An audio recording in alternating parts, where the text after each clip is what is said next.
BMC के होते हैं। बॉम्बे का जो बीएमसी है उसका इलेक्शन बहुत बहुत चर्चित रहता है। अब ये इंडस्ट्री कितनी बड़ी है इसको कैलकुलेट करिए। एमपी इलेक्शन के लिए 500 सीट है, 524 के आसपास है। ऑन एन एवरेज एक सीट पे 10 कैंडिडेट खड़ा होता है, और ऑन एन एवरेज अगर आप 1 करोड़ रुपए भी मान लीजिए, चूंकि एरिया बहुत बड़ा होता है, नॉर्मली बहुत ज़्यादा होता है खर्चा, 5 CR से ऊपर होता है। अगर 1 करोड़ भी मान लीजिए तो महीने भर के भीतर अगर 5000 कैंडिडेट खड़े हुए तो मेरे ख्याल से 2-3 हज़ार करोड़ रुपए तो कैंडिडेट ही खर्च कर देता है अपना। उसके साथ साथ इलेक्शन कमीशन और गवर्नमेंट का अलग खर्च होता है।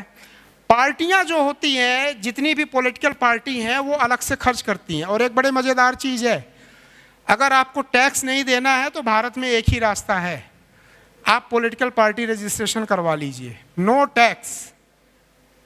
आपको केवल हिसाब किताब लिख के दे देना है, आपको पूछना, सरकार पूछ भी नहीं सकती है कि पैसा कहाँ से आया, कहाँ गया, या उस पर इतने % GST।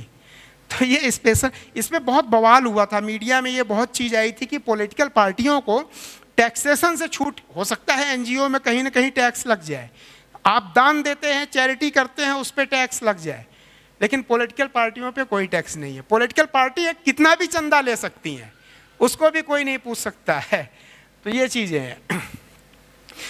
ठीक इसी तरीके से भारत में जितने स्टेट हैं, राज्य, अप्रॉक्सीमेटली 4000 MLAs की सीट है। यूपी में हो गया, बिहार में, जैसे यूपी में 402 है, बिहार में 231 या कितना था, हर जगह है, बॉम्बे में है 200-250 कितना है, सारा मिला के 4000 सीट्स हैं।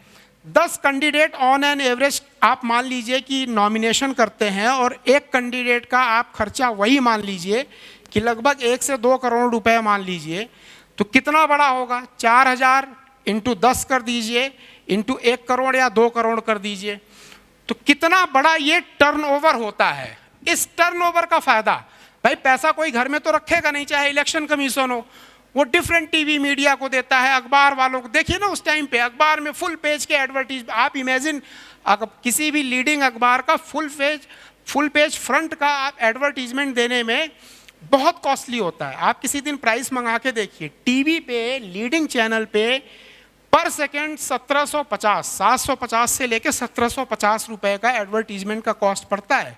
और दिन रात आप देखिए तो पॉलिटिकल एड। अभी एक सर्वे निकला था, उसमें बताया था कि पहले टीवी चैनल का जो रेवेन्यू होता था ना, वो कॉमर्शियल उससे आता था, LG का है, सोनी का एडवर्टीजमेंट चल रहा है। आज 75% जो उनका रेवेन्यू आ रहा है वो आपका पॉलिटिकल एड से आ रहा है, चाहे वो यूपी गवर्नमेंट दे रही हो अपनी पॉलिसी चलाने के लिए, चाहे सेंट्रल गवर्नमेंट, या पार्टियां अपने प्राइवेट खाते से दे रही हो कि भाई कांग्रेस को वोट दीजिए, बीजेपी को वोट दीजिए। तो ये इतना बड़ा मार्केट है कि आप इमेजिन नहीं कर सकते। अपॉर्चुनिटीज सबके लिए बराबर हैं, चाहे स्टूडेंट हो, चाहे यूथ हो, चाहे एक्टिव पॉलिटिशियन हो, चाहे बिजनेसमैन हो।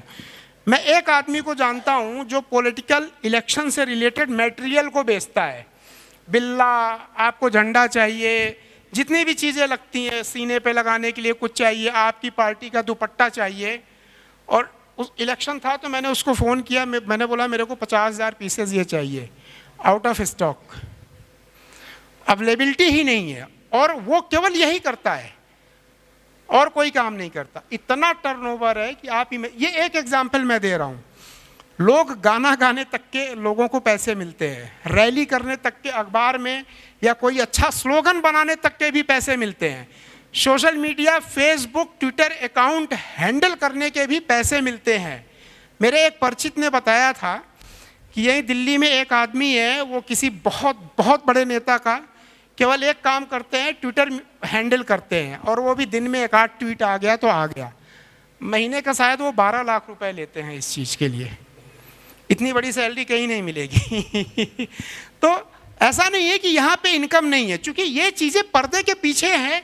इस इंडस्ट्री के बारे में खुले में बात नहीं होती है। रिक्रूटमेंट हो रहे हैं, पैसे वाइट में आ रहे हैं, लोगों को वाइट में पैसे दिए जाते हैं, सोशल मीडिया, स्ट्रेटजिस्ट मीडिया वगैरह को।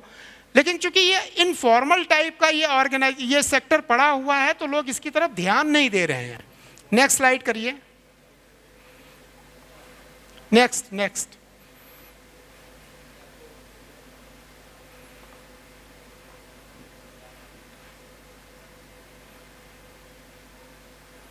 मैनुअल कर दीजिए।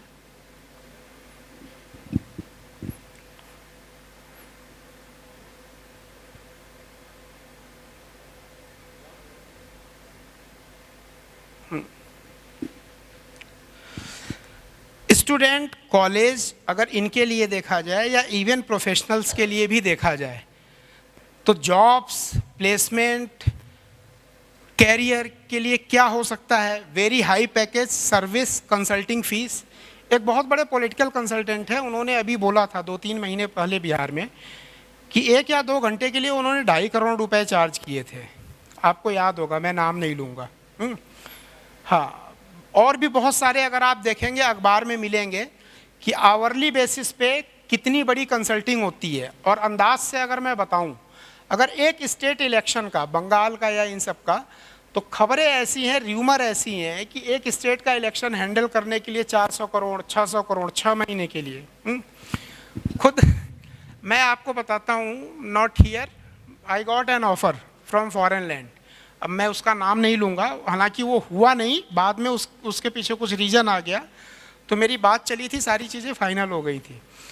ऑफरिंग्स कि पूरी टीम को लेके 100 लोगों को लेकर के बाहर किसी एक जगह रहना है 6 महीने के लिए, full flag 5 star war room बनेगा, और ज़बरदस्त ऑफरिंग होती है। और इसके लिए कुछ ऐसा नहीं है कि आपको एक्स्ट्रा सीखना है, जो आपके पास नॉलेज है उसी को। अब जैसे किचन में आप जाते हैं ना, चावल दाल ये सब रखा है, मैं नहीं बना पाऊंगा, लेकिन जिसको पता है जहाँ जो रखा है सब चीज़ों को मिला के मिक्स करके डिश बन जाती है। तो that is the same thing कि हमें करना है। इसके लिए कोई आपको एक्स्ट्रा पढ़ाई लिखाई डिग्री नहीं। इस जॉब की, इस फील्ड की सबसे खास बात यह है कि हर आदमी ये चाहता है कि उसका कैरियर या वर्क इन्वायरमेंट बहुत पावर पैक्ड हो, जहाँ पावर की बात हो कि एक फ़ोन पे शासन प्रशासन हिल जाए, मीडिया में हमेशा आए और चर्चे उसके हमेशा होते रहे, जो काम करवाना चाहे एक फ़ोन पे करवा ले, और अगल बगल सारे पावरफुल लोग हों। आप अपनी किसी कंपनी बिजनेसमैन में हैं तो आपके सीईओ, आपके एम्प्लॉय, सीईओ से भी लोग नहीं मिल पाते हैं, लेकिन यहाँ पे अगर आप काम करेंगे और सक्सेसफुल हैं तो आपके अगल बगल जो घूमने वाले होंगे वो प्राइम मिनिस्टर होंगे, पार्टी के हेड होंगे, कोई मिनिस्टर होगा, कोई मंत्री होगा, वो यूं घूमेंगे आपके अगल बगल कि आपको विश्वास नहीं होगा कि मैं कहाँ। जिनको देखने के लिए लोग पेड़ पे चढ़ जाते हैं, रैलियों में जाते हैं, वो आपके सामने यूं अगल बगल घूमते हुए और परेशान हाल में कुछ ढूंढते हुए कैसे सक्सेस मिले, क्या मिले, इस तरीके से आपको मिलेंगे। एक सबसे बड़ी ज़रूरत होती है, आप किसी भी फील्ड में कितने भी बड़े सक्सेसफुल हों, हर आदमी की ख्वाहिश ये होती है कि मेरी सेल्फ रिस्पेक्ट अपने समाज में, सोसाइटी में, देश में हो, कि मैं जिधर से जाऊं। हाँ, आप बहुत बड़े बिजनेसमैन हो जाइए, बहुत सक्सेसफुल फिल्म ये सब स्टार वगैरह हो जाइए, लेकिन ये इसको बोलते हैं सेल्फ एक्चुअलाइजेशंस। इस सेल्फ स्टीम्ड नीड होती है, सेल्फ रिकॉग्निशन, आपको लगे यार कि हाँ मेरी भी कोई पहचान है। ये अगर मिलती है नंबर 2 पे, नॉट नंबर 1, नंबर 2 पे मिलती है पॉलिटिक्स। ज़्यादातर लोगों का पॉलिटिक्स की तरफ झुकाव का जो रीज़न है सेल्फ एक्चुअलाइजेशन। भाई हज़ारों करोड़ का मालिक पॉलिटिक्स में क्यों जा रहा है, क्या इंटरेस्ट है?